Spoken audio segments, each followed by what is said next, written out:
Pendant des années, j'ai cru connaître Jésus. Comme la plupart d'entre vous. Je connaissais le Jésus des églises, celui que l'on m'avait enseigné enfant, celui qui trônait au-dessus des autels, figé dans la pierre, dans les dogmes, dans une théologie si bien ordonnée qu'elle ne laissait plus aucune place au vertige. Je le connaissais par cœur, pensais-je. Et pourtant, à mesure que les années passaient, à mesure que je me plongeais dans les textes anciens, dans les manuscrits poussiéreux, dans les sources oubliées, une inquiétude s'est installée. Une fissure. Une sensation persistante que quelque chose ne collait pas. Comme si l'on m'avait raconté une histoire vraie, mais amputée de son cœur. Ce Jésus-là, le Jésus officiel, le Christ institutionnel, me paraissait de plus en plus étranger à l'homme qui transparaissait entre les lignes des évangiles. Car les textes, lorsqu'on les lit sans lunettes doctrinales, parlent d'un homme profondément dérangeant. Un homme qui transgresse le sabbat, qui touche les impurs, qui s'entoure de femmes, de marginaux, de collecteurs d'impôts, qui parle avec une autorité qui ne vient d'aucune institution reconnue. On n'a jamais parlé comme cet homme, disent ses contemporains. Et pourtant, ce même homme n'a jamais fondé d'église, n'a jamais établi de hiérarchie, n'a jamais rédigé un credo, n'a jamais exigé qu'on le vénère. Cette contradiction, je ne pouvais plus l'ignorer. Plus je creusais, plus une évidence dérangeante s'imposait. Le Jésus que nous connaissons aujourd'hui est peut-être le résultat d'un tri, d'un choix, d'une sélection opérée bien après sa mort. Non pas un mensonge pur et simple, mais une version autorisée, validée, domestiquée.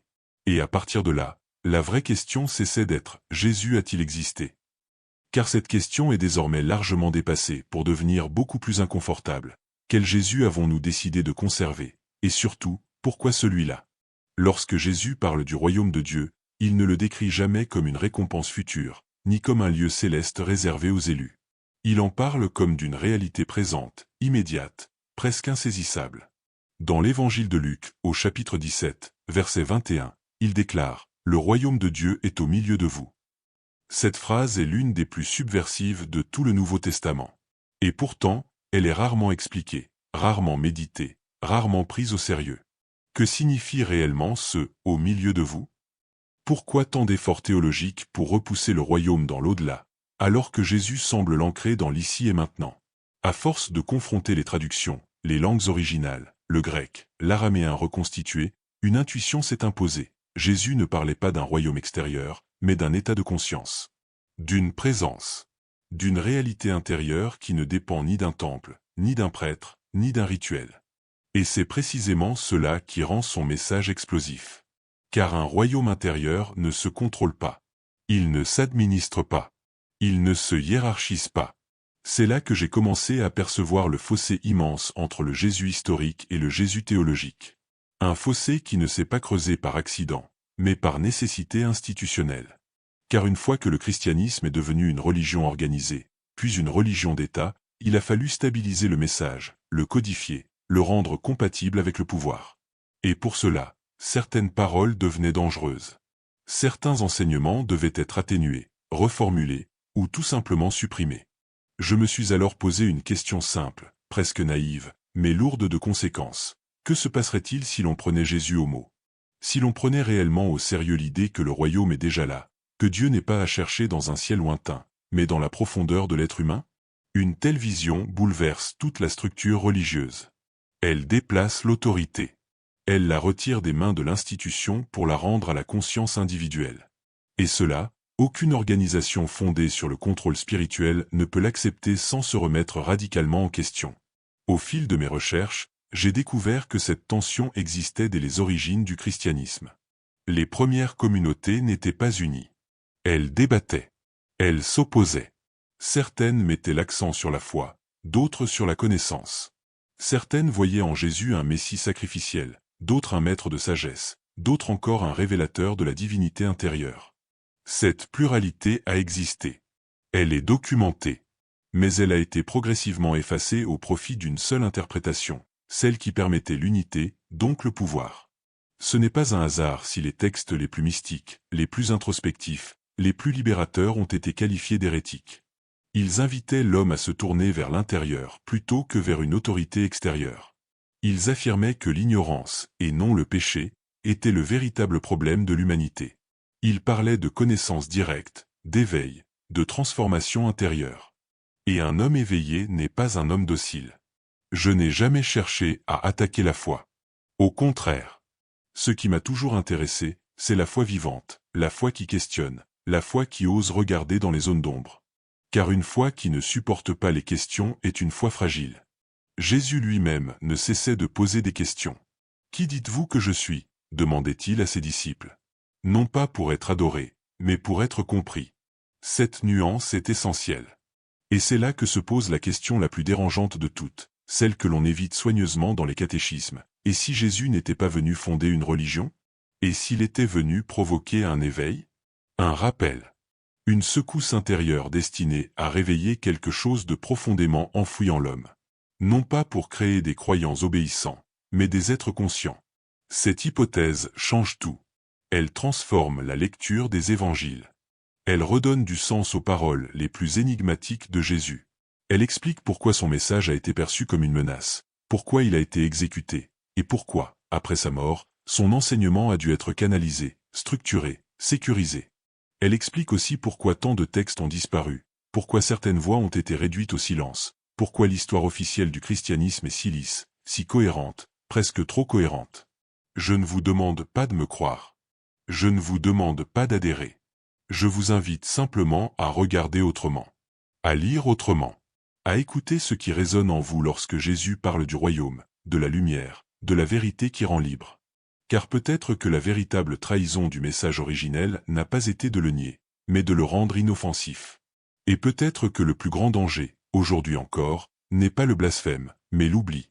Il faut avoir le courage de le dire clairement, sans détour, sans précaution oratoire. Les 4 évangiles que nous lisons aujourd'hui ne sont pas tombés du ciel. Aucun ange ne les a déposés sur un autel. Aucun feu divin ne les a gravés dans la pierre. Ils ont été choisis, sélectionnés, validés par des hommes, à un moment précis de l'histoire, dans un contexte politique, idéologique et religieux extrêmement tendu. Et comprendre cela ne détruit pas la foi, cela la déplace sur un terrain plus honnête. Pendant près de 2 siècles après la mort de Jésus, il n'existait rien que l'on puisse appeler un Nouveau Testament. Il n'y avait pas de canon, pas de liste officielle, pas de frontière nette entre ce qui était vrai et ce qui était faux. Il existait une multitude de récits, de lettres, de traditions orales, parfois contradictoires, parfois complémentaires, toutes circulant librement au sein des communautés chrétiennes naissantes. Certaines parlaient d'un Jésus très humain, d'autres d'un être céleste. Certaines insistaient sur sa mort, d'autres sur ses paroles. La diversité était la norme, non l'exception. Cette pluralité n'était pas perçue comme un problème. Au contraire, elle reflétait la réalité d'un mouvement encore vivant, encore fluide, encore en recherche. Chaque communauté transmettait ce qu'elle avait reçu, ce qui avait fait sens pour elle. À Antioche, à Alexandrie, à Rome, à Éphèse, on ne racontait pas exactement la même histoire. Et pourtant, toutes se réclamaient de Jésus. Cette diversité n'était pas un signe de confusion, mais de vitalité. La situation change radicalement au IVe siècle, lorsque le christianisme cesse d'être un mouvement marginal pour devenir une affaire d'État. Avec Constantin, l'Empire romain adopte le christianisme, non pas par illumination mystique, mais par pragmatisme politique. Un empire fragmenté a besoin d'une idéologie unificatrice. Or, une religion divisée, traversée de courants divergents, est ingérable. Il faut donc trancher, fixer, définir, uniformiser. Le concile de Nicée, en 325, est souvent présenté comme un grand moment spirituel. En réalité, il s'agit avant tout d'un acte politique. Il ne s'agit pas de chercher la vérité, mais de décider laquelle sera autorisée. On y débat de la nature du Christ, de sa relation au Père, de sa divinité. Et surtout, on y pose les bases de l'orthodoxie, c'est-à-dire de la pensée correcte. Dès lors, ce qui s'en écarte devient hérésie. Et l'hérésie, dans un empire, n'est pas une simple opinion différente, c'est une menace. Ce qui est rarement dit, c'est que les évangiles eux-mêmes n'étaient pas encore définitivement fixés à Nicée. Le processus de canonisation s'étend sur plusieurs décennies, voire plusieurs siècles. Des textes sont acceptés, d'autres rejetés. Non pas uniquement en fonction de leur ancienneté ou de leur proximité avec Jésus, mais en fonction de leur compatibilité avec la doctrine officielle en cours de construction. Un texte qui contredit la hiérarchie, qui minimise le rôle de l'Église, qui valorise la connaissance intérieure plutôt que l'obéissance extérieure, devient immédiatement suspect. Il est également essentiel de rappeler un fait souvent occulté. Aucun des auteurs des évangiles canoniques n'a connu Jésus personnellement. Aucun. Marc, le plus ancien, écrit probablement entre l'an 65 et 70, soit au moins 35 ans après la mort de Jésus. Matthieu et Luc écrivent entre 80 et 90. Jean encore plus tard, peut-être à la fin du 1er siècle. Nous ne sommes donc pas face à des témoignages directs, mais à des traditions orales mises par écrit, transmises, reformulées, adaptées. Chaque évangile répond à un contexte précis. Matthieu s'adresse à des judéo-chrétiens. Il insiste sur l'accomplissement des prophéties, présente Jésus comme le nouveau Moïse, structure son récit autour de grands discours. Luc écrit pour des païens. Il met l'accent sur la miséricorde, l'universalité, le pardon, la compassion. Jean écrit dans un climat de rupture avec les synagogues. Son langage est plus mystique, plus symbolique, plus dualiste. Chaque auteur façonne un Jésus qui parle à sa communauté. Ces différences ne sont pas secondaires. Elles sont fondamentales. Elles montrent que dès l'origine, il n'existait pas un seul Jésus, mais plusieurs interprétations de Jésus. Et pourtant, on nous a enseigné que ces 4 textes formaient un tout parfaitement cohérent, une parole divine homogène, infaillible. Mais cette cohérence est une construction a posteriori. Elle est le résultat d'un effort théologique visant à lisser les aspérités, à harmoniser ce qui, à l'origine, ne l'était pas. Lorsqu'on compare les évangiles sans chercher à les réconcilier à tout prix, les contradictions apparaissent clairement. Jésus n'est-il à Bethléem parce que ses parents y vivaient, comme le suggère Matthieu, ou parce qu'ils s'y rendent pour un recensement, comme le raconte Luc? Après sa naissance, fuit-il en Égypte, ou retourne-t-il tranquillement à Nazareth? La crucifixion a-t-elle lieu le jour de la Pâque, ou la veille? Et surtout, quelles sont les dernières paroles de Jésus sur la croix? Chez Marc et Matthieu, Jésus crie « Mon Dieu, pourquoi m'as-tu abandonné ?» Un cri d'angoisse, de solitude, presque de désespoir. Chez Luc, il dit « Père, entre tes mains je remets mon esprit. » Une parole de confiance. Chez Jean, il affirme « Tout est accompli. » Une déclaration de maîtrise, de plénitude. 3 morts différentes. 3 visions théologiques différentes. 3 manières de comprendre Jésus. Ces divergences ne sont pas des erreurs embarrassantes qu'il faudrait dissimuler. Elles sont la preuve que nous sommes face à des témoignages humains, situés, interprétatifs. Et cela, paradoxalement, les rend plus authentiques. Car un texte réellement humain porte les traces de ceux qui l'ont transmis. Il reflète leurs espoirs, leurs peurs, leurs questions. Le problème ne vient pas de ces différences, mais de la prétention ultérieure à les nier. Ce qui devient alors troublant, c'est de constater que les textes retenus sont précisément ceux qui permettent une structuration claire de l'autorité. Ils justifient une hiérarchie, un clergé, une doctrine du salut administrée de l'extérieur. Les textes qui vont dans un autre sens, qui parlent de connaissance intérieure, de royaume présent, de divinité immanente, sont progressivement écartés. Qualifiés de dangereux, de confus, d'hérétiques. Il ne s'agit pas de dire que les évangiles canoniques sont faux. Ils sont précieux, profonds, porteurs d'une sagesse immense. Mais ils ne sont pas l'intégralité de la tradition. Ils sont un choix. Et comprendre cela oblige à une honnêteté intellectuelle que peu de croyants ont été encouragés à développer. Car une foi mature n'a pas besoin d'illusions d'infaillibilité. Elle peut affronter la complexité. Lorsque l'on réalise que la parole de Jésus nous parvient à travers des filtres humains, culturels, politiques, une autre lecture devient possible. Une lecture plus libre, plus exigeante. Une lecture qui ne sacralise pas la lettre au détriment de l'esprit. Et peut-être que le véritable blasphème n'est pas de questionner les textes, mais de refuser de voir comment ils ont été façonnés. Car derrière le canon, derrière les conciles, derrière les décisions officielles, il y a toujours cette même question, silencieuse mais persistante. Qu'a-t-on choisi de garder, et qu'a-t-on décidé de faire disparaître? Et surtout, que se passe-t-il lorsque l'on ose lire ce qui n'a pas été retenu? Il y a des moments dans l'histoire où la vérité ne se révèle pas par des proclamations solennelles, mais par des accidents. Des hasards en apparence insignifiants. En 1945, dans la région désertique de Nag Hammadi, en Haute-Égypte, un paysan nommé Muhammad Ali Al-Saman creusait la terre à la recherche d'engrais naturels. Rien ne le prédestinait à bouleverser 2000 ans d'histoire religieuse. Sa pelle heurta une jarre en terre cuite, scellée. À cet instant précis, sans le savoir, il venait de frapper à la porte d'un passé que l'on avait voulu effacer. À l'intérieur de cette jarre, Il y avait 13 codex reliés en cuir, composés de papyrus fragiles, écrits en copte. Plus de 50 textes anciens. Des évangiles. Des traités spirituels. Des révélations. Des voix. Des paroles attribuées à Jésus. Des textes que l'on n'était pas censé lire. Des textes qui avaient été cachés volontairement, probablement au IVe siècle, lorsque l'ordre fut donné de détruire tout écrit non conforme à l'orthodoxie nouvellement définie. Quelqu'un, à l'époque, avait compris que ces manuscrits ne survivraient pas au feu. Alors il les a enterrés. Pour nous, lorsque les spécialistes ont commencé à traduire ces textes, une onde de choc a parcouru le monde académique. Car ce qui surgissait du désert n'avait rien à voir avec l'image d'un christianisme uniforme et docile.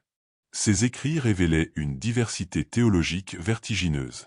Et surtout, ils révélaient un Jésus radicalement différent de celui que l'institution avait figé. Dans l'évangile de Thomas, par exemple, il n'y a ni récit de la naissance, ni miracle spectaculaire, ni crucifixion, ni résurrection. Il s'agit d'une collection de 114 paroles attribuées à Jésus. Des paroles brèves, énigmatiques, souvent dérangeantes. Des paroles qui ne demandent pas d'être crues, mais méditées. L'une d'elles m'a toujours profondément troublé. Si vous faites surgir ce qui est en vous, cela vous sauvera. Si vous ne le faites pas surgir, cela vous détruira. Rien, absolument rien, dans cette phrase, ne correspond à la théologie du salut par la foi ou par le sacrifice. Ici, le salut dépend d'une prise de conscience, d'un dévoilement intérieur. Ce Jésus ne parle pas de péché originel. Il ne parle pas d'une humanité déchue qui devrait être rachetée par un acte extérieur. Il parle d'ignorance, d'oubli, comme si le drame fondamental de l'être humain n'était pas moral, mais cognitif, comme si nous avions oublié quelque chose d'essentiel sur nous-mêmes. Et cette idée, pour une institution qui fonde son autorité sur la culpabilité et la rédemption, est absolument explosive. L'évangile de vérité va dans le même sens. Il décrit l'ignorance comme un brouillard, une illusion qui nous sépare de la source. Le salut n'y est pas un pardon accordé de l'extérieur, mais une reconnaissance, une réintégration, une sortie de l'oubli. Quant à l'évangile de Philippe, il aborde des thèmes encore plus dérangeants, la différence entre le corps, l'âme et l'esprit, l'importance de la connaissance sur la foi aveugle, et surtout, une relation intime entre Jésus et Marie-Madeleine qui remet en cause toute la construction patriarcale ultérieure. Ces textes appartiennent à ce que l'on appelle le courant gnostique. Mais le mot « gnostique » a été délibérément discrédité au fil des siècles. On l'a associé à des hérésies obscures, à des sectes extravagantes. En réalité, la gnose n'est pas une croyance. C'est une connaissance directe. Une expérience intérieure du divin. Elle ne repose pas sur l'adhésion à un dogme, mais sur une transformation de la conscience. Et cette transformation ne nécessite ni prêtre, ni temple, ni institution. Comprenez bien ce que cela implique. Un christianisme fondé sur la gnose est un christianisme sans intermédiaire. Chacun est invité à faire l'expérience du divin en lui-même. Le royaume n'est plus promis pour plus tard, il est accessible maintenant. Un tel message est incompatible avec toute structure impériale. Il ne peut pas être réglementé. Il ne peut pas être contrôlé. Il ne peut pas être utilisé pour gouverner des masses. Il devient alors évident que ces textes n'ont pas été interdits parce qu'ils étaient absurdes ou incohérents, mais parce qu'ils étaient dangereux. Dangereux pour l'ordre établi. Dangereux pour une Église en train de se constituer comme autorité exclusive. Dangereux parce qu'ils affirmaient, parfois explicitement, que le divin réside en l'homme, et non dans une institution. Lorsque je lis ces évangiles interdits, je suis frappé par leur profondeur, leur cohérence interne, leur audace spirituelle. Ils ne cherchent pas à rassurer. Ils ne cherchent pas à simplifier. Ils dérangent. Ils provoquent. Ils obligent le lecteur à se regarder lui-même. Et c'est précisément ce que l'on ne voulait pas que les fidèles fassent. Un fidèle qui se tourne vers l'intérieur cesse de dépendre de l'extérieur. Il est important de comprendre que la destruction de ces textes ne fut pas un acte isolé. Ce fut une campagne systématique. Les écrits jugés non conformes furent brûlés. Les communautés qui les lisaient furent persécutées. Les maîtres spirituels furent réduits au silence. Et pendant plus de 15 siècles, l'histoire officielle du christianisme ignora presque totalement l'existence de ces courants alternatifs. Jusqu'à ce que le désert parle. Il y a quelque chose de profondément symbolique dans cette découverte à Nag Hammadi. Ces textes ont été cachés dans le sable, dans le silence, dans l'attente. Comme s'ils savaient que leur temps viendrait. Comme s'ils avaient été préservés pour une humanité capable de les lire sans peur. Capable de supporter l'idée que la vérité spirituelle n'est pas monolithique, qu'elle est multiple, vivante, parfois inconfortable. À partir du moment où l'on accepte l'existence de ces évangiles interdits, la lecture des textes canoniques change radicalement. Certaines paroles de Jésus, auparavant obscures, prennent un sens nouveau. Certaines contradictions deviennent révélatrices. On commence à percevoir un Jésus qui parle à différents niveaux, un Jésus qui utilise le langage symbolique, un Jésus qui ne livre pas des doctrines toutes faites, mais des clés. Et une question s'impose, inévitable, lancinante. Si ces textes avaient survécu, si ces voix n'avaient pas été étouffées, à quoi ressemblerait aujourd'hui le christianisme? Serait-il une religion de la peur et de la culpabilité, ou un chemin de connaissance et de libération? Serait-il fondé sur l'obéissance ou sur l'éveil? Ces manuscrits, exhumés par hasard, nous obligent à regarder l'histoire en face. Ils nous rappellent que ce que nous appelons « tradition » est souvent le résultat de choix, de exclusion, de silence imposé. Ils nous invitent à écouter les voix que l'on a voulu faire taire. Et surtout, ils nous confrontent à une idée vertigineuse. Peut-être que le message le plus subversif de Jésus n'a jamais été sa mort, mais ce qu'il disait de la vie. Lorsque l'on pénètre réellement dans les évangiles gnostiques, quelque chose bascule. Ce n'est pas une rupture brutale, mais un glissement subtil, presque imperceptible, comme si l'on changeait de niveau de lecture. Le Jésus qui s'y exprime ne correspond plus au modèle du sauveur sacrificiel venu expier les fautes de l'humanité. Il ne parle pas d'un drame cosmique nécessitant une réparation sanglante. Il parle d'éveil, de lucidité, de reconnaissance. Il parle comme un maître qui sait que le problème fondamental de l'homme n'est pas sa faute, mais son oubli. Dans ces textes, Jésus ne se présente jamais comme l'unique détenteur du salut. Il agit comme un révélateur. Quelqu'un qui montre, qui indique, qui pointe vers une réalité déjà là, mais invisible pour la plupart. Le royaume du Père est répandu sur la terre, mais les hommes ne le voient pas, dit l'évangile de Thomas. Cette phrase, à elle seule, bouleverse toute l'architecture du christianisme classique. Car si le royaume est déjà là, omniprésent, alors la question n'est plus « comment y entrer ?» Mais pourquoi ne le voyons-nous pas? Ce Jésus-là ne promet rien pour plus tard. Il ne renvoie pas l'homme à un futur hypothétique. Elle transforme la notion même de salut. Le salut cesse d'être une récompense accordée après la mort. Il devient une prise de conscience. Un changement de regard. Une sortie de l'illusion. Non pas un événement extérieur, mais une métamorphose intérieure. Dans cette perspective, Jésus ne demande jamais de croire au sens où nous l'entendons aujourd'hui. Il ne réclame pas une adhésion intellectuelle à des dogmes. Il ne demande pas de répéter des formules. Il demande de voir. Que celui qui a des yeux voit, dit-il à plusieurs reprises. Voir quoi? Non pas des miracles spectaculaires, mais la réalité telle qu'elle est. Dépouiller des filtres mentaux, culturels, religieux. Voir que le divin n'est pas séparé du monde. Voir que la frontière entre Dieu et l'homme n'est peut-être qu'une construction. C'est là que le message devient vertigineux. Car si Jésus enseigne que le royaume est déjà là, que le divin est présent, alors la séparation entre Dieu et l'homme n'est plus ontologique, mais cognitive. Elle ne relève pas de l'être, mais de la perception. L'homme ne serait pas séparé de Dieu par nature, mais par ignorance. Et l'ignorance, dans la gnose, n'est pas une faute morale. C'est un état de non-savoir. Un sommeil. Dans les évangiles gnostiques, Jésus apparaît souvent comme celui qui vient réveiller.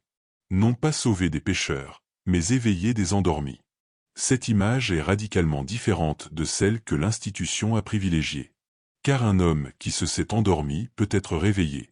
Mais un homme qui se croit irrémédiablement pécheur doit être dirigé, encadré, pardonné. La différence est immense. Ce Jésus ne demande pas d'obéir. Il ne donne pas de loi nouvelle. Il ne remplace pas la loi de Moïse par une autre loi. Il invite à comprendre, à intégrer, à unifier. L'un de ses enseignements les plus énigmatiques affirme que lorsque l'intérieur et l'extérieur seront un, lorsque le haut et le bas seront un, alors le royaume sera révélé. Ce langage n'est pas moral. Il est symbolique.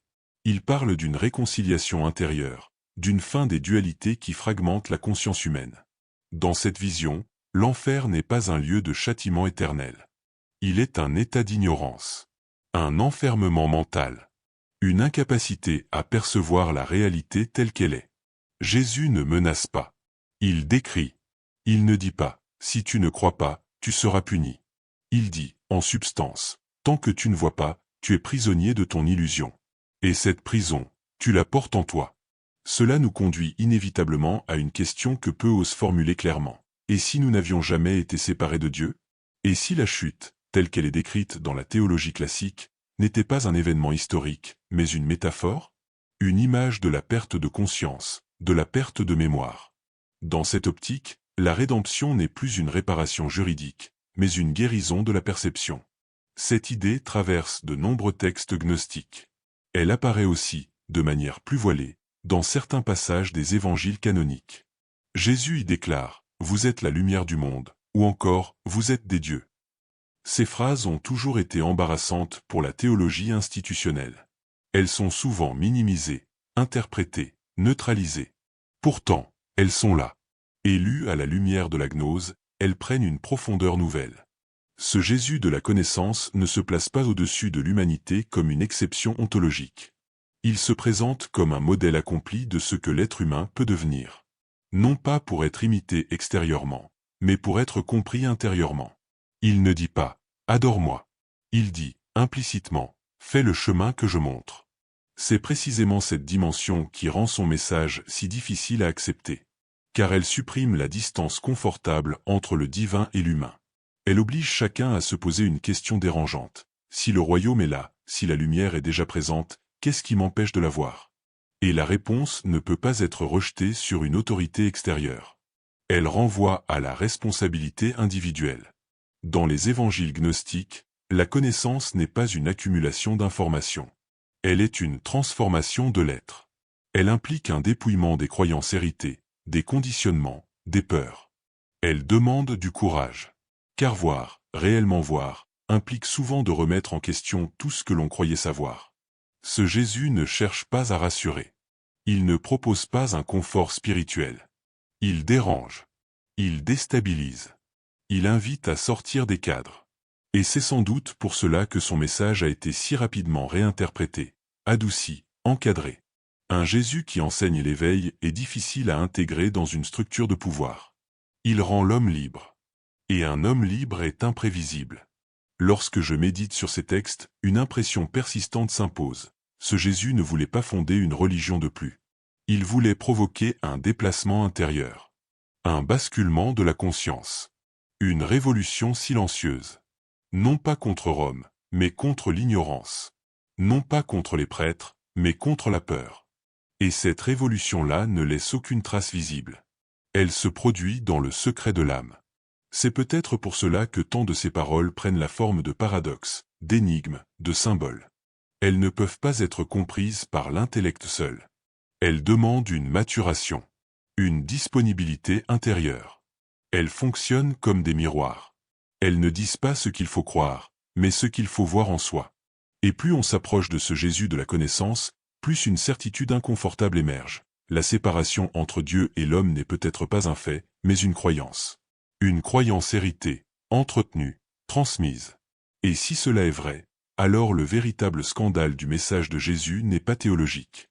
Il est existentiel. Il remet en cause la manière même dont l'homme se perçoit, se juge, se limite. Ce Jésus n'abolit pas le mystère.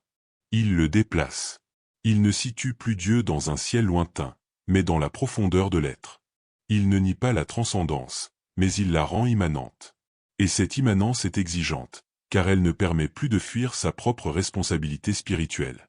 Il y a une falsification de l'histoire chrétienne qui me trouble plus que toutes les autres, parce qu'elle ne concerne pas seulement un texte ou une doctrine, mais une personne. Une voix. Une présence. Marie de Magdala. Marie-Madeleine. Pendant des siècles, on nous a appris à la voir comme une prostituée repentie, une pécheresse sauvée in extremis par la miséricorde d'un homme plus pur qu'elle. Or, cette image est une construction tardive. Aucun évangile canonique ne dit que Marie-Madeleine était une prostituée. Aucun. Cette confusion provient d'un amalgame volontaire entre plusieurs figures féminines, officialisées au V-siècle par le pape Grégoire le Grand. Et lorsque l'on commence à démonter ce mensonge, tout l'édifice tremble. Dans les évangiles canoniques eux-mêmes, Marie-Madeleine occupe une place singulière. Elle est présente au pied de la croix lorsque presque tous les disciples masculins ont fui. Elle est témoin de la mise au tombeau. Elle est la première à découvrir le tombeau vide. Dans l'évangile de Jean, c'est à elle que Jésus ressuscité apparaît en premier. Pas à Pierre. Pas à Jean. À une femme. Ce simple fait aurait dû suffire à interroger l'ordre établi. Mais l'institution a trouvé le moyen de neutraliser cette anomalie, en salissant son image. Lorsque l'on ouvre les textes apocryphes, en particulier l'évangile de Marie, un autre visage apparaît. Marie n'y est pas une pécheresse silencieuse. Elle est une disciple à part entière. Une initiée. Une dépositaire d'un enseignement que Jésus lui a transmis directement. Dans ce texte fragmentaire, Marie raconte une vision, une révélation intérieure concernant l'ascension de l'âme à travers les puissances qui la retiennent prisonnière. Ce n'est pas un discours moral. C'est une cartographie spirituelle. Et c'est précisément ce qui déclenche le conflit. Pierre s'emporte. Il conteste. Il rejette l'autorité de Marie. A-t-il vraiment parlé en secret à une femme ? Demande-t-il. Cette phrase est capitale. Elle ne remet pas en cause la vision elle-même. Elle remet en cause la légitimité de celle qui la porte. Et c'est là que tout se joue. Car la question n'est pas théologique. Elle est structurelle. Une femme peut-elle être dépositaire d'un savoir spirituel supérieur? Une femme peut-elle enseigner aux hommes? Une femme peut-elle incarner l'autorité sans passer par une hiérarchie masculine? Lévi, dans le texte, prend la défense de Marie. Il rappelle que si le Sauveur l'a jugée digne, qui est Pierre pour la rejeter? Ce passage révèle un conflit fondamental au sein du christianisme primitif. Deux visions s'affrontent. L'une reconnaît l'autorité spirituelle fondée sur l'expérience intérieure. L'autre exige une autorité fondée sur la position, le rôle, le genre. Nous savons laquelle a triomphé. L'évangile de Philippe va encore plus loin. Il évoque une relation d'intimité entre Jésus et Marie-Madeleine qui a profondément dérangé les lecteurs ultérieurs. Le Sauveur l'aimait plus que tous les disciples et l'embrassait souvent sur la bouche, dit le texte. Peu importe que ce baiser soit symbolique ou réel. Dans le langage gnostique, le baiser est souvent un signe de transmission du souffle, du logo, de la connaissance. Ce qui dérange, ce n'est pas l'érotisme. C'est la proximité. L'égalité. Le fait qu'une femme reçoive directement ce que d'autres reçoivent de manière médiatisée. Les disciples sont jaloux. Le texte le dit explicitement. Ils questionnent Jésus. Pourquoi l'aimes-tu plus que nous? Et la réponse du Sauveur est cinglante. Elle renverse la hiérarchie implicite. Ce passage révèle une vérité profondément humaine. Le conflit n'est pas seulement doctrinal. Il est émotionnel. Il est nourri par la jalousie, par la peur de perdre une place privilégiée, par l'angoisse de voir l'autorité se déplacer. Marie-Madeleine représente une spiritualité qui ne peut pas être contrôlée. Une spiritualité intérieure, intuitive, fondée sur l'expérience directe. Elle n'enseigne pas des règles. Elle transmet une compréhension. Et cette forme de spiritualité échappe à toute institution. Elle ne se prête pas à une codification rigide. Elle se vit. Elle se ressent. Elle se reconnaît. Pour une Église en train de se structurer selon un modèle patriarcal, cette figure était insupportable. Il a donc fallu la réduire au silence. Et pour la réduire au silence, il a fallu la discréditer. Transformer l'initiée en pécheresse. Transformer la maîtresse spirituelle en femme déchue. C'est une stratégie ancienne, efficace, universelle. Lorsqu'une femme menace l'ordre établi, on attaque sa moralité. On sexualise sa figure. On la rend indigne de parole.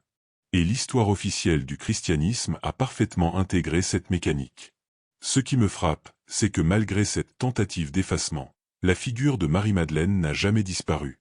Elle hante les textes. Elle surgit là où on ne l'attend pas. Elle demeure la première témoin de la résurrection, même dans les évangiles canoniques. Comme si quelque chose résistait. Comme si la vérité ne pouvait pas être entièrement étouffée. Lorsque je relis ces textes, une impression s'impose avec force. Marie-Madeleine incarne une autre voie du christianisme primitif. Une voie où l'autorité ne découle pas d'un titre, mais d'une expérience. Une voie où le savoir spirituel ne se transmet pas par décret, mais par résonance intérieure. Une voie où le féminin n'est pas subordonné, mais reconnu comme porteur de révélation. Cette voie devait disparaître pour que l'Église puisse devenir ce qu'elle est devenue. Une institution hiérarchisée, exclusivement masculine, fondée sur l'obéissance et la médiation. Marie-Madeleine, telle qu'elle apparaît dans les textes apocryphes, est incompatible avec cette structure. Elle rappelle que le message de Jésus ne faisait pas de distinction de genre. Qu'il parlait à la conscience, pas au statut social. Il est significatif que l'évangile de Marie soit fragmentaire, incomplet, comme mutilé. Des pages manquent. Des passages ont disparu. Comme si la destruction avait été interrompue. Comme si l'effacement n'avait pas été total. Ce silence, ces lacunes, parlent presque autant que le texte lui-même. Il témoigne d'une violence symbolique exercée sur une voie jugée trop libre. Et lorsqu'on accepte de regarder Marie-Madeleine autrement, lorsqu'on accepte de la voir non comme une pécheresse repentante, mais comme une disciple consciente, initiée, quelque chose se déplace dans notre compréhension de Jésus lui-même. Car l'on ne transmet pas un enseignement profond à quelqu'un que l'on juge inférieur. L'existence même de cette relation nous oblige à reconsidérer la nature du message originel. Marie-Madeleine n'est pas un détail marginal de l'histoire chrétienne. Elle en est l'un des nœuds les plus sensibles. Elle révèle ce que l'on a choisi d'effacer pour préserver un ordre. Elle incarne la possibilité d'un christianisme plus intérieur, plus égalitaire, plus audacieux. Et peut-être est-ce pour cela que son nom continue de provoquer, de déranger, de fasciner. Comme une question laissée en suspens, que l'histoire n'a jamais vraiment osé affronter. Il existe un personnage dans l'histoire chrétienne que l'on a condamné sans appel, sans procès, sans nuance. Un nom devenu synonyme de trahison absolue. Judas Iscariote. Pendant près de 2000 ans, il a incarné le mal, la perfidie, la corruption ultime. Et pourtant, plus j'ai étudié les textes anciens, plus une idée dérangeante s'est imposée. Et si Judas avait été, non pas le pire des disciples, mais le plus lucide? Et si sa trahison n'était pas une trahison, mais l'acte le plus difficile, le plus incompris, le plus nécessaire? L'évangile de Judas, découvert dans les années 1970 et rendu public seulement en 2006, renverse radicalement la perspective traditionnelle. Dans ce texte, Judas n'est pas un traître cupide vendant son maître pour 30 pièces d'argent. Il est le seul disciple à comprendre réellement qui est Jésus. Le seul à saisir sa véritable nature. Le seul à recevoir un enseignement secret. Les autres disciples, dans ce récit, apparaissent comme aveuglés, enfermés dans une religiosité primitive, incapables de dépasser une vision sacrificielle et ritualiste. Dans cet évangile, Jésus se moque parfois de ses disciples. Il les accuse de prier un Dieu inférieur, de confondre le vrai Père avec une divinité fabriquée par l'homme. Et au milieu de cette incompréhension générale, Judas se distingue. Jésus l'appelle à part. Il lui parle en secret. Il lui révèle des mystères que les autres ne peuvent entendre. Et surtout, il lui demande quelque chose d'impensable, de le livrer. La trahison devient alors une obéissance. Non pas à une autorité humaine, mais à une nécessité cosmique. Jésus explique à Judas que son corps est une prison, un vêtement périssable.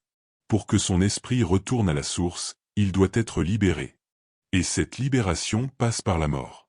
Judas devient l'instrument de cette libération. Non pas par avidité, mais par compréhension. Il accepte de porter le poids du mal pour que le dessein s'accomplisse. Cette théologie est profondément choquante, car elle pulvérise la morale binaire sur laquelle repose le christianisme institutionnel. Il n'y a plus d'un côté les bons et de l'autre les méchants. Il n'y a plus de héros immaculés et de traîtres absolus. Il y a des rôles, des fonctions, des actes nécessaires dans un drame cosmique qui dépasse la morale humaine ordinaire. Judas n'est pas absous. Il est chargé d'un rôle que personne d'autre n'aurait accepté. Dans cette perspective, Judas devient une figure tragique. Il sacrifie son honneur, son nom, sa mémoire, pour que l'événement puisse avoir lieu. Il accepte d'être haï par l'histoire. Et cette idée est insupportable pour une institution qui a besoin de figures clairement identifiables, de coupables désignés, de récits moraux simples. Un Judas complexe, conscient, obéissant à Jésus lui-même, détruit toute la pédagogie de la peur. Il n'est donc pas étonnant que ce texte ait été condamné très tôt. Dès le I siècle, Irénée de Lyon le mentionne pour le dénoncer comme hérétique. Trop dangereux, trop subversif, trop déstabilisant. Car il remet en cause la notion même de mal telle que l'Église l'a construite. Si Judas obéit à Jésus, alors où est le péché? Où est la faute? Où est la damnation? Toute la mécanique du salut par opposition s'effondre. L'évangile de Judas s'inscrit clairement dans une vision gnostique du monde. Dans cette vision, le monde matériel est une prison. Le corps est un vêtement temporaire. L'esprit aspire à retourner à la source, au plérôme, à la plénitude divine. La mort n'est pas une punition, mais une libération. Et Jésus, dans ce cadre, n'est pas venu mourir pour racheter les péchés, mais pour montrer le chemin du retour. Sa crucifixion n'est pas un sacrifice expiatoire, mais un passage. Dans ce contexte, Judas n'est pas l'ennemi du Christ, mais son collaborateur le plus intime. Celui qui comprend ce que les autres refusent de voir. Celui qui accepte d'agir là où les autres se contentent de croire. Cette inversion des rôles est insupportable pour une théologie fondée sur l'obéissance passive. Elle exige de penser. Elle exige de sortir du confort moral. Je comprends parfaitement pourquoi ce texte a été rejeté. Il ne permet pas de prêcher simplement. Il ne permet pas de désigner clairement le bien et le mal. Il oblige à regarder la complexité de l'existence humaine. Il oblige à accepter que certains actes, jugés monstrueux à l'extérieur, puissent répondre à une logique intérieure plus profonde. Et cette idée est vertigineuse. Il y a aussi une dimension psychologique troublante dans ce récit. Judas devient le réceptacle du mal collectif. Il porte sur lui la haine, la peur, la colère. Il devient le bouc émissaire parfait. En le condamnant, la communauté se purifie. Elle se décharge de sa propre responsabilité. Elle évite de regarder sa propre lâcheté, ses propres contradictions.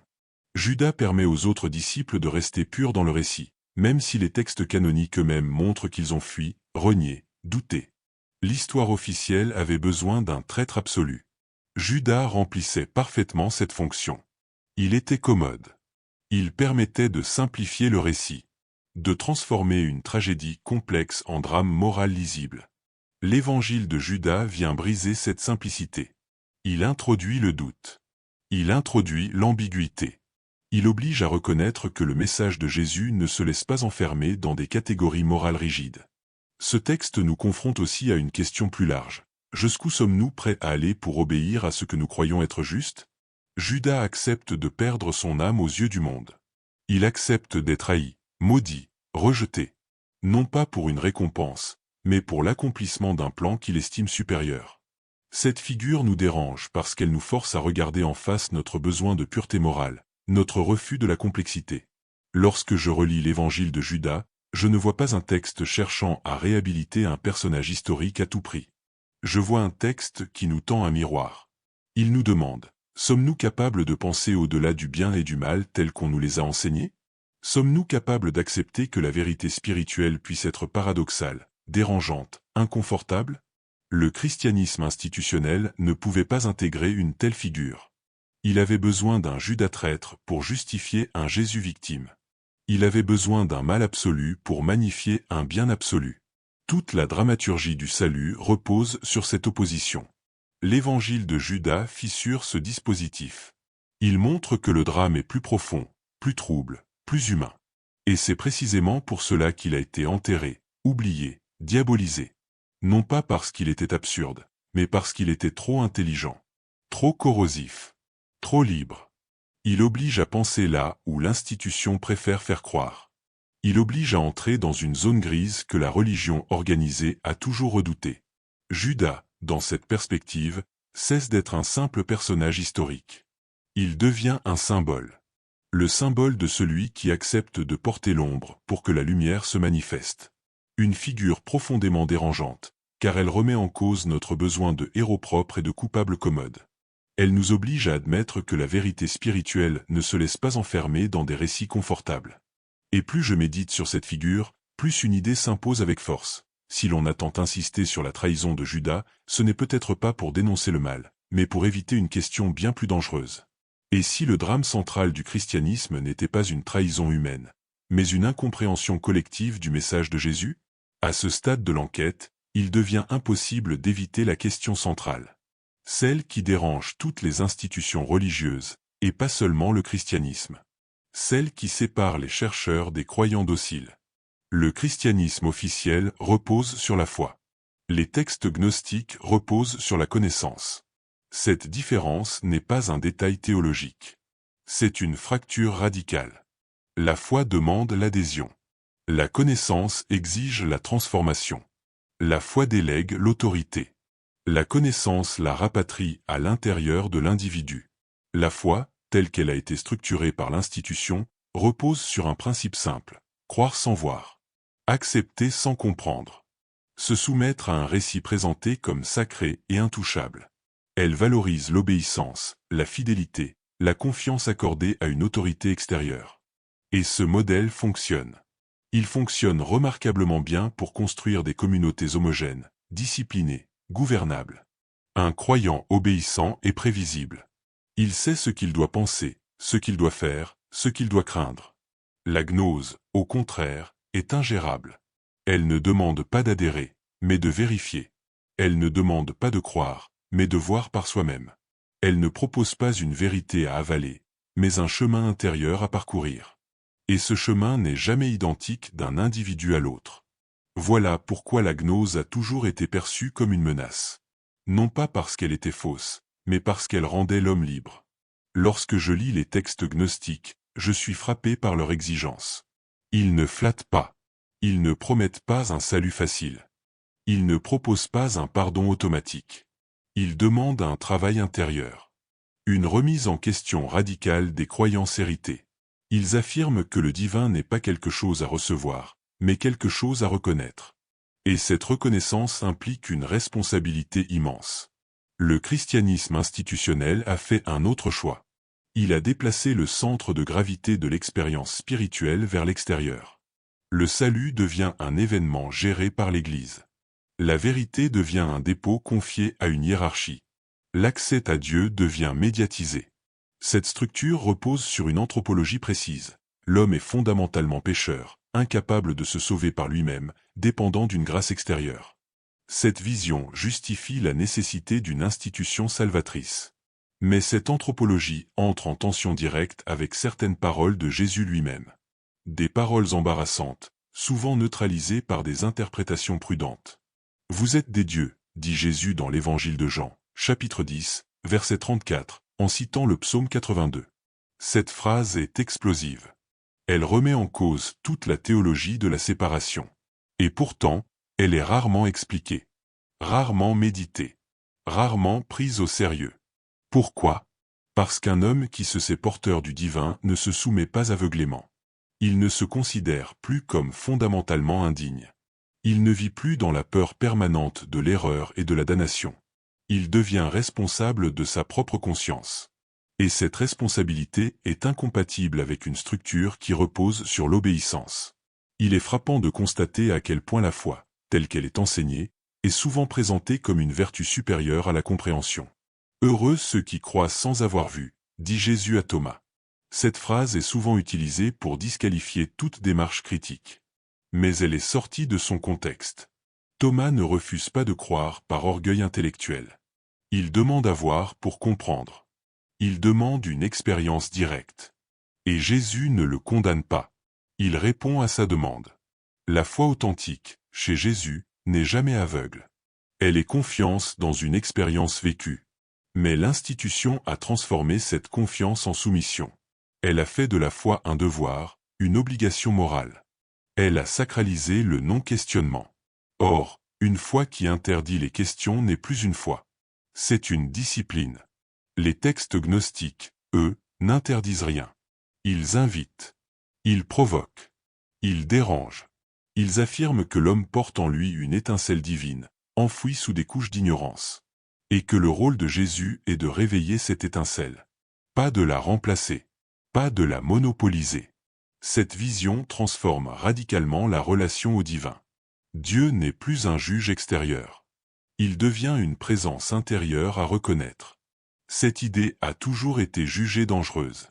Non pas parce qu'elle conduit au chaos moral, comme on l'a souvent affirmé, mais parce qu'elle court-circuite les intermédiaires. Si chacun peut accéder directement au divin, à quoi servent les prêtres? À quoi servent les dogmes? À quoi sert une institution qui prétend détenir les clés exclusives du salut? Il ne s'agit pas ici d'opposer foi et connaissance comme deux ennemis irréconciliables. Il s'agit de constater que l'institution a fait un choix clair. Elle a privilégié une foi qui structure, qui encadre, qui rassure, au détriment d'une connaissance qui libère mais déstabilise. Ce choix n'est pas neutre. Il a façonné des siècles de christianisme. Il a produit des cathédrales, des œuvres d'art sublime, mais aussi des inquisitions, des censures, des persécutions. Un être éveillé n'est pas gouvernable. Il ne se laisse pas manipuler par la peur de l'enfer. Il ne délègue pas sa conscience à une autorité extérieure. Il assume ses choix, ses doutes, ses erreurs. Il ne cherche pas des réponses toutes faites. Il cherche la vérité, même lorsqu'elle est inconfortable. Et cette attitude est profondément subversive pour toute institution fondée sur le contrôle spirituel. Lorsque Jésus dit que la vérité rend libre, il ne parle pas d'une vérité doctrinale. Il parle d'une vérité intérieure, d'une lucidité, d'une capacité à voir clair en soi-même. Cette liberté n'est pas politique. Elle est existentielle. Et elle commence par une rupture, la rupture avec l'idée que quelqu'un d'autre sait mieux que vous ce qui se passe dans votre propre conscience. La foi institutionnelle a souvent présenté cette démarche comme orgueilleuse, comme une tentative de se faire l'égal de Dieu. Mais les textes gnostiques renversent cette accusation. Ils affirment que reconnaître le divin en soi n'est pas un acte d'orgueil, mais un acte de mémoire. Se souvenir de ce que l'on est réellement. Et l'oubli, dans cette perspective, est le véritable drame. Ce conflit entre foi et éveil traverse toute l'histoire du christianisme. Il est visible dans les hérésies condamnées, dans les mystiques marginalisés, dans les courants spirituels étouffés. Chaque fois qu'un individu affirmait une relation directe avec le divin, sans médiation, il devenait suspect. Chaque fois qu'un enseignement mettait l'accent sur l'expérience intérieure plutôt que sur l'obéissance extérieure, il était surveillé, contrôlé, parfois éliminé. Et pourtant, ce conflit n'a jamais disparu. Il est toujours là. Il traverse chaque croyant, souvent de manière inconsciente. Croire ou comprendre. Obéir ou voir. Déléguer ou assumer. Ces tensions ne sont pas théoriques. Elles sont vécues. Elles déterminent la manière dont chacun se rapporte à Dieu, à lui-même, au monde. Lorsque je regarde l'histoire du christianisme à la lumière de cette opposition, une évidence s'impose. Le message de Jésus est beaucoup plus proche de l'éveil que de la foi aveugle. Mais cet éveil est exigeant. Il demande du courage. Il demande de sortir des certitudes héritées. Il demande d'accepter l'incertitude. Et peu d'institutions sont prêtes à accompagner un tel chemin. C'est peut-être pour cela que la foi a été préférée à la connaissance. Non pas parce qu'elle est plus vraie, mais parce qu'elle est plus facile à administrer. Et cette préférence a un prix. Celui de l'appauvrissement intérieur. Celui d'une spiritualité déléguée. Celui d'un message originel transformé en système de croyance.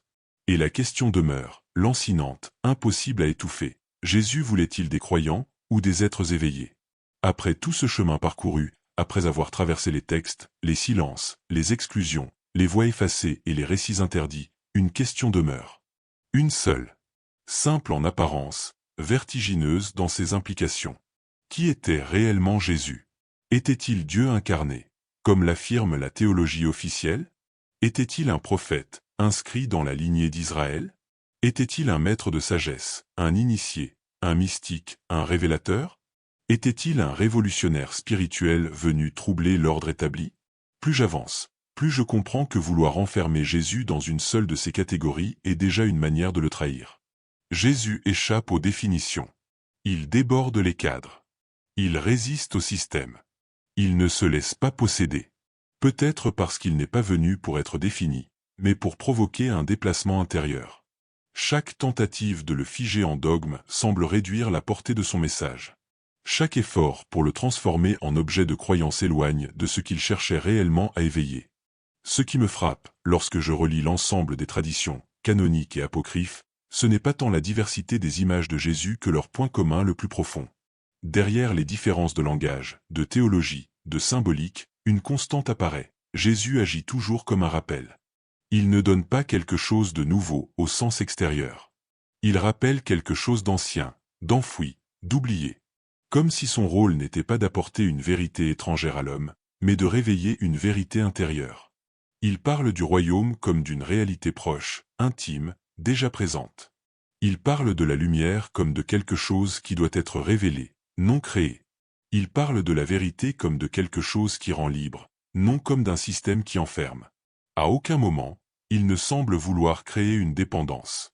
Au contraire, tout dans son enseignement pousse à l'autonomie intérieure, à la responsabilité, à la lucidité. Peut-être est-ce pour cela que son message a été si rapidement institutionnalisé. Car un message qui invite l'homme à se tenir debout intérieurement est difficile à canaliser. Il est imprévisible.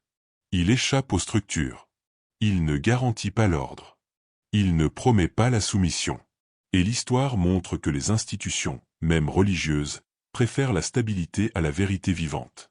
Lorsque je me demande qui était réellement Jésus, je suis de moins en moins intéressé par la réponse historique au sens strict. Les historiens continueront à débattre. Les théologiens continueront à affiner leur doctrine. Les croyants continueront à croire. Mais la question la plus décisive n'est plus là. Elle ne se situe pas dans le passé. Elle se situe dans le présent. Elle ne concerne pas ce que Jésus était, mais ce qu'il provoque encore. Car un message véritablement vivant ne se mesure pas à sa cohérence doctrinale, mais à sa capacité à transformer celui qui l'entend. Et sur ce point, Jésus demeure inclassable. Il continue de déranger. Il continue de provoquer. Il continue d'interroger. Non pas les institutions, mais les consciences individuelles.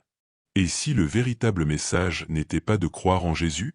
Cette idée peut choquer. Elle a choqué depuis des siècles. Pourtant, elle est implicitement présente dans de nombreuses paroles attribuées à Jésus lui-même. Il ne dit jamais « Croyez en moi pour être sauvé ». Il dit « Suivez-moi ». Et suivre, dans son langage, ne signifie pas imiter extérieurement.